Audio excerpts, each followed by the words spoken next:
IPL 2026-এ এখনও পর্যন্ত দুর্দান্ত পারফরমেন্স করছে পাঞ্জাব কিংস।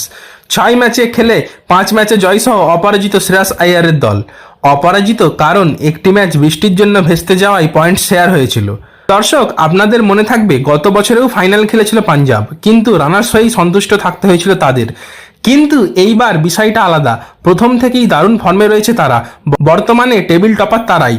তবে 2 সিজন ধরে এই ভালো পারফরমেন্স করার পুরস্কার পেতে পারেন পাঞ্জাব কিংসের অধিনায়ক শ্রেয়াস আইয়ার, এমনটাই খবর সংবাদ মাধ্যমে।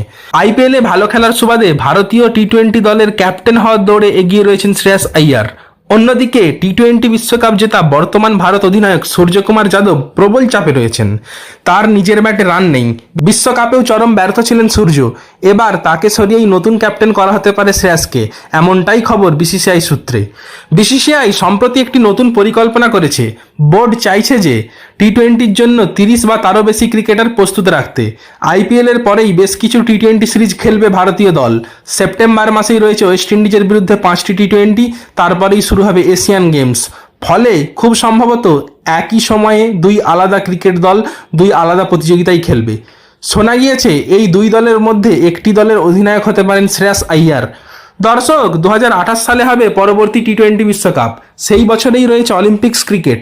অর্থাৎ 2 আলাদা প্রতিযোগিতার জন্য 2 আলাদা দল ও 2 আলাদা ক্যাপ্টেনের কথা ভাবছে বিসিসিআই। শ্রেয়াস ছাড়াও 2 দলে সুযোগ পেতে পারেন বেশ কিছু ক্রিকেটার।